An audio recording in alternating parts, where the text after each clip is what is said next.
ठीक सवाल पूछा, कह रहे हैं मनोज सिंह काका आपका सर्टिफिकेट पहले ही मिल गया है डिबेट की शुरुआत में। मैं एक बार मनोज जी ये जरूर पूछूंगी आपसे, क्योंकि मुझे लगता है बड़े बड़े राजनीतिक दलों का बहुत बड़ी जिम्मेदारी है। जो राहुल गांधी का बयान आ रहा है मनोज जी, मैं जरा आपको सुनवा देती हूं, फिर मैं अजय जी के पास भी जाऊंगी। जरा सुनिए ये क्या कह रहे हैं। वो वक्फ कानून पर राहुल गांधी ने बयान जो दिया है, वो कह रहे हैं ये बिल धर्म की स्वतंत्रता पर आक्रमण है और सभी अल्पसंख्यकों की जमीन पर कब्जा होने वाला है। यह बयान देश में लीडर ऑफ ऑपोजिशन पार्टी दे रहे हैं। इसको जरा गौर से सुनिए। वो कह रहे हैं कि अल्पसंख्यकों की जमीन पर कब्जा होगा। अब राहुल गांधी का यह बयान आया है, मैं इसी पर जरा ब्रेकिंग को स्क्रीन पर रखेंगे आप। मैं अजय आलोक जी के पास जा रही हूं।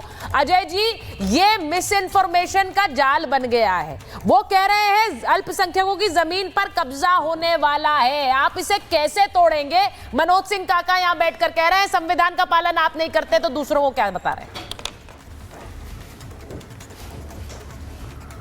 देखिए, ऐसा है ना कि मनोज सिंह काका शायद भूल गए, थोड़ा सा याद दिला देता हूं कि इसी संविधान की हत्या जब इमरजेंसी लगा के की गई थी, तो इनके जो दिवंगत नेता मुलायम सिंह यादव जी थे, उनको लाठी लाठी कांग्रेस ने पिटवाया था, जिसके गोद में आज बैठ के ये संविधान चिल्ला रहे हैं। अजीब हालत है भाई। खुलेआम मुर्शिदाबाद में बोल रहे हैं हम मुस्लिम हैं, ये हमारे धर्म का उल्लंघन है। खुलेआम all India Muslim personal law board बोल रहा है कि हम बैठक बुलाएंगे। आज बैठक हुई है महाराष्ट्र में, हम लोगों ने लगातार इमरजेंसी कि हम बिल्कुल हर रास्ता अपनाएंगे, हम कोर्ट का भी रास्ता अपनाएंगे, हमारे पास और भी रास्ते हैं। कौन सा रास्ता है और भाई? कोर्ट का रास्ता के अलावा और कौन सा रास्ता है इस देश में? ये संविधान मानने वाली बात हो गई। हम मुस्लिम हैं तो ठीक है, आप मुस्लिम हैं। हम क्रिश्चियन हैं तो हम क्रिश्चियन हैं, तो बहुत अच्छा आप क्रिश्चियन हैं। हम सिख हैं तो सिख हैं, बहुत अच्छा आप सिख हैं। लेकिन हम हिंदू हैं तो हम सेकुलर हैं। क्या मनोज जी, हिंदू होकर ऐसी बात करना शोभा देता है क्या? मुर्शिदाबाद की हिस्ट्री और ज्योग्राफी और डेमोग्राफी समझिए। देश के 640 जिलों में 9वां सबसे पॉपुलस राज्य है, 9वां। 78 लाख की आबादी है, 5543 स्क्वायर किलोमीटर है। बांग्लादेश से लगी हुई सीमा है, भर गए हैं बांग्लादेशी। 67% थे मुसलमान 1991 के सेंसस से। आज की तारीख में पता नहीं कितने होंगे। हिंदुओं को खदेड़ा जा रहा है। काका जी, मैं आपसे रिक्वेस्ट कर रही हूं, एक बार कंप्लीट करने दीजिए। देखिए, आपने भी अपना शुरुआती वक्तव्य दिया, कोई बोला नहीं है। अजय जी को बोलने दीजिए, मैं आ रही हूं आपके पास। मुझे पता है आपके पास हमेशा बोलने के लिए काफी कुछ होता है। मैं 1 मिनट, अजय जी बोलिए। अजय जी बोलिए। वहां अभी मौलाना साहब ने ठीक बोला है कि इस तरह की धार्मिक भावनाओं को भड़काकर कल को एक अलग राष्ट्र बनाने की बात होगी। और एक अलग राष्ट्र की कल्पना तो जब भारत पाकिस्तान का विभाजन हुआ था, तभी ईस्ट वेस्ट कॉरिडोर बना के की गई थी, जिसको सरदार पटेल ने नकार दिया था। संविधान की हर बात का उल्लंघन करना आप लोग का काम हो गया है। राहुल गांधी तो ऐसे महान व्यक्ति हैं कि उनको हमारा संविधान 1000 साल पुराना लगता है, और हमारा संविधान 1947 में आ गया था। लीडर ऑपोजिशन को यह भी नहीं पता है। आज कह रहे हैं कि अल्पसंख्यकों की जमीन कब्जा कर ली जाएगी। लिस्ट निकालो क्या कांग्रेस नेताओं का, पूर्व से पश्चिम से लेकर उत्तर से दक्षिण तक, जिन्होंने वक्त की जमीन कब्जा कर करके उस पर मॉल बनाए हुए हैं, 5 स्टार होटल बनाए हुए हैं, जिससे पैसे खा रहे हैं। उस वक्त गरीब मुसलमानों की चिंता नहीं होती है। और एक बात बता दूं, ये काट की हांडी बार बार नहीं चढ़ती है। मैं पहले भी कह चुका हूं, कोई गलतफहमी या मुगालते में ना रहे कि दोबारा कहीं शाहीन बाग किसी प्रदेश में बना लेगा। ये नहीं होने वाला है, ये नहीं होने देंगे। संविधान है, संसद से पास किया कानून है, सबको मानना होगा। मैं एक बार साजिद रशीदी साहब के पास जा रही हूं। रशीदी साहब, मौलाना साहब, मैं आपसे इसलिए पूछती हूँ ये सवाल क्योंकि आपने आज एक बड़ा बयान दिया। आपने कहा, और मैं चाहती हूं मेरे दर्शक भी जरा सुने, मौलाना साहब आज ये कह रहे थे कि कैसे एक साजिश हो रही है आग लगाने वाली, और वो आग लगाने वाली ऐसी साजिश है वक्फ के नाम पर कि आने वाले समय में एक और देश की मांग हो सकती है।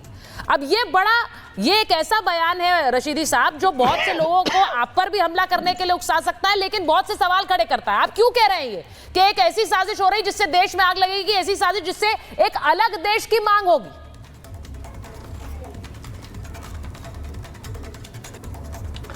देखिए सुचारिता जी, बंगाल में एक बयान आया, सिद्दीकुल्लाह चौधरी ने कहा कि अगर मुसलमानों के खिलाफ बिल आएगा तो क्या मुसलमान सड़कों पर नहीं उतरेंगे? और मुसलमान सड़कों पर उतरे, उन्होंने गाड़ियां जलाई, फसाद हुआ, दंगा हुआ, ये सब ने देखा। मणिपुर में इसी बिल के विरोध को लेकर एक एमपी के घर को जला दिया। असदुद्दीन ओवैसी साहब एक बयान दे रहे हैं, मुसलमानों उठो, ये उठने का वक्त है। हाँ। तुम्हारी मस्जिदों के खिलाफ साजिश हो रही है।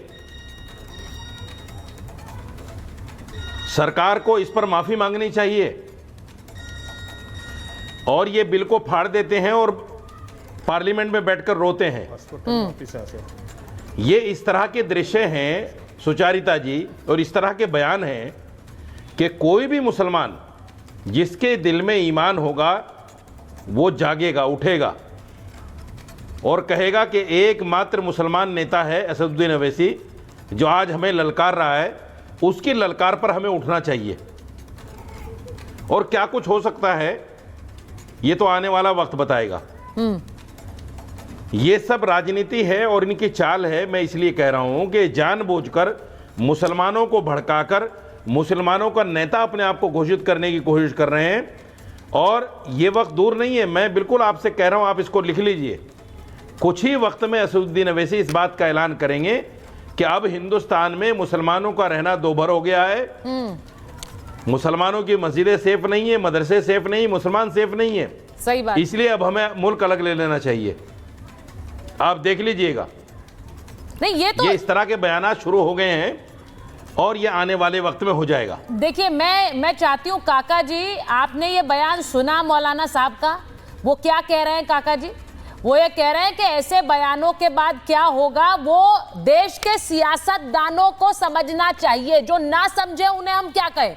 मैं इसीलिए जो उन्होंने बोला है, मैं उस पर पहले संजय जी के पास जा रही हूँ, हाजी जी के पास जा रही हूँ। जरा मुझे बताइए संजय जी, ये एक पूरी तैयारी वहां हो क्या रहा है बंगाल में?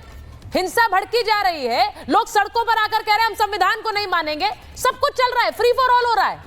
ममता बनर्जी कह रही वक्त कानून को हम लागू नहीं होने देंगे। हो क्या रहा है बंगाल में? या हम सवाल भी नहीं पूछ सकते हैं उनसे? देखिए, सबसे बड़े बात नहीं, सवाल ही नहीं है। यहाँ पर बंगाल में जो चीज़ हो रहा है, अपना सबको अधिकार है अपने, मतलब जो अपने खिलाफ जब कुछ होता है तो उसको अधिकार में माना जाए तो वो अधिकार में वो एजिटेशन कर ही सकता है। एक नंबर बात। नंबर दो बात है, जो वक्फ बिल इतना सालों से याद नहीं है, अचानक 10 साल 11 साल के बाद में मोदी जी को याद है ये वक्फ बिल लेकर आना चाहिए। ये जमीन कोई क्या मतलब कोई होटल बना रहा है, कोई रेस्टोरेंट, उसको आइडेंटिफाई किया कि नहीं मालूम नहीं है। लेकिन सबसे बड़े बात क्या है, कुछ भूमि माफिया के लिए ये वक्फ की जो जमीन है, जमीन भूमि माफिया को हाथ में दिया जाएंगे और उससे फायदा लिया जाएंगे। इसके चलते इसको वक्फ के जितना भी ये कानून लेके आया उसको चेंज कराने का कारण से भूमि माफिया को हाथ में ये जमीन देना है इनके। अच्छा, एक चीज बताइए, इतना दिन देश तो मेरा खतरा में नहीं था। एक तो मतलब बहुत बड़ा वीर होता है, लिखित नामा देख के भाग के आता है, लेकिन वही जेल में अंडमान सेलुलर सेल में मुल्ला लिकायत अली वहां पर थे, वहां पर शहीद हो चुके हैं, वहां पर शहीद हो चुके। इंदु भूषण राय वही से सेलुलर सेल में थे, वहां पर भी शहीद हो चुका है। मतलब ये जो बात हो रहा है यहाँ पर, सबसे बड़े बात जब मुद्दा हो रहा है, मैं कहना